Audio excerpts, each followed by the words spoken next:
حضرت ابو امامہ باہلی رضی اللہ تعالی عنہ سے روایت ہے، وہ فرماتے ہیں کہ میں نے اللہ کے نبی علیہ السلام سے سنا، آپ ارشاد فرماتے تھے کہ قرآن کریم پڑھا کرو، قیامت کے دن قرآن کریم اپنے پڑھنے والوں کا سفارشی بن کر آئے گا۔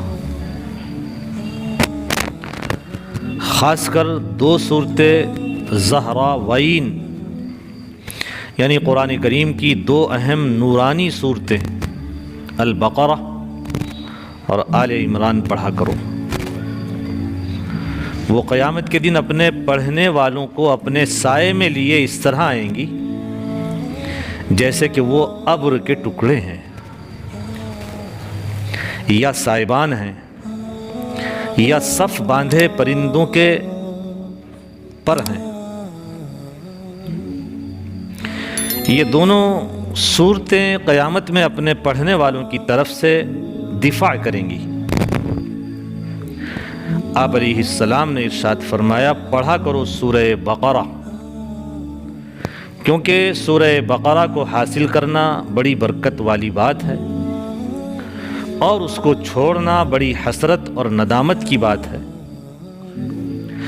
اور اہل باطل اس کی طاقت نہیں رکھتے۔ اس حدیث میں اللہ کے نبی علیہ السلام نے قرآن پاک پڑھنے کی ترغیب دیتے ہوئے فرمایا کہ قرآن اپنے پڑھنے والوں کے لیے بارگاہ خداوندی میں سفارش کرے گا۔ اس میں وہ سب لوگ داخل ہیں جو قرآن پاک پر ایمان رکھتے ہوئے اور قرآن کریم سے تعلق اور شغف کو اللہ تعالیٰ کی رضا اور رحمت کا وسیلہ یقین کرتے ہوئے قرآن کریم سے خاص لگاؤ رکھیں، جس کی شکلیں مختلف ہو سکتی ہیں۔ مثلاً کثرت سے قرآن کریم کی تلاوت کریں، قرآن کریم میں تدبر اور غور و فکر کریں، قرآن کریم کے احکام پر عمل کرنے کا اہتمام رکھیں، یا قرآن کریم کی تعلیم اور ہدایت کو عام کرنے اور پھیلانے کی کوشش کریں۔ ان سب کے لیے اللہ کے نبی علیہ السلام کی بشارت ہے کہ قرآن ان کے حق میں سفارشی ہوگا۔ ہاں، اخلاص یعنی اللہ کی رضا اور ثواب کی نیت شرط ہے۔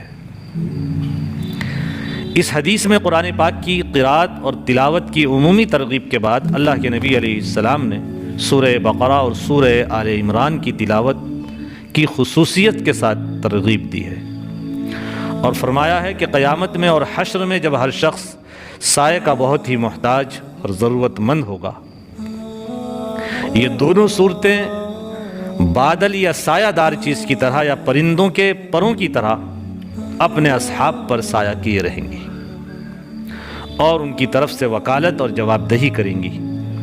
اور آخر میں سورہ بقرہ کے متعلق مزید فرمایا کہ اس کے سیکھنے اور پڑھنے میں بڑی برکت ہے اور اس سے محرومی میں بڑا خسارہ ہے، اور اہل باطل اس کی طاقت نہیں رکھتے۔ کیا مطلب؟ بعض محدثین نے اس سے مراد جادوگر لیے ہیں اہل باطل سے، اور مطلب یہ ہے کہ سورہ بقرہ کی تلاوت کا معمول رکھنے والے پر کبھی کسی جادوگر کا جادو نہیں چلے گا۔ سورہ بقرہ کی اس خاصیت اور تاثیر کا اشارہ اس حدیث سے بھی ملتا ہے جس میں فرمایا گیا ہے کہ جس گھر میں سورہ بقرہ پڑھی جائے شیطان اس گھر سے بھاگنے پر مجبور ہو جاتا ہے۔ حدیث کے الفاظ ہیں، ان الشیطان ینفر من البیت الذی یقرأ فیہ سورۃ البقرہ، شیطان اس گھر سے بھاگ جاتا ہے جس میں سورہ بقرہ پڑھی جاتی ہے۔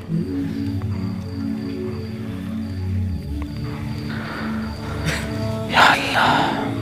عن النواس بن سمعان قال سمعت النبی صلی اللہ علیہ وسلم یقول یؤتى بالقرآن یوم القیامہ وأهله الذين كانوا يعملون به تقدمه سورة البقرة وآل عمران كأنهما غمامتان أو ظلتان سوداوان بينهما شرق أو كأنهما فريقان من طير صواف تحاجان عن صاحبهما۔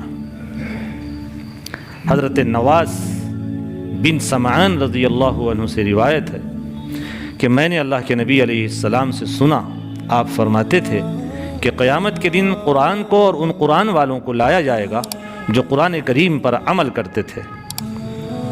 سورہ بقرہ اور سورہ آل عمران جو قرآن کی سب سے پہلی صورتیں ہیں، یہ آگے آگے ہوں گی، پیش پیش ہوں گی۔ محسوس ہوگا گویا کہ وہ بادل کے دو ٹکڑے ہیں یا سیاہ رنگ کے دو سائبان ہیں جن میں نور کی چمک ہے، یا صف باندھے پرندوں کے دو پرے ہیں، اور وہ دفاع اور وکالت کریں گی اپنے سے تعلق رکھنے والوں کی۔ اس حدیث کا مضمون بھی قریب قریب وہی ہے جو ابھی گزرا ہے۔ یہاں تھوڑا سا ذرا تصور کیا جائے قیامت کا اور میدان محشر کی ہولناکیوں کا، کہ ہر آدمی پسینے سے شرابور ہوگا، سورج سوا نیزے پر ہوگا، ہر ایک کو اپنی اپنی پڑی ہوئی ہوگی، کوئی کسی کو یاد نہیں رکھے گا۔ کیسے خوش نصیب ہوں گے اللہ کے وہ بندے جو قرآن پاک سے خاص تعلق اور شغف اور اس کے احکام کی فرما برداری کی برکت سے حشر کے اس ہولناک میدان میں اس شان سے آئیں گے کہ اللہ کا پاک کلام ان کا سفارشی اور وکیل بن کر ان کے ساتھ ہوگا۔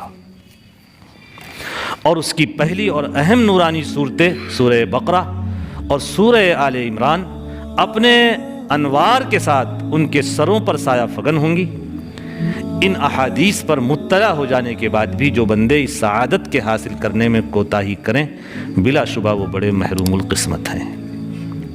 اس لیے اپنے معمول میں داخل کریے اللہ کے قرآن کی تلاوت کو۔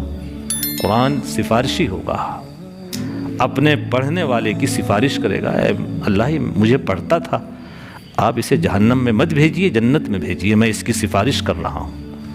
اللہ تعالیٰ قرآن کو زبان دے گا۔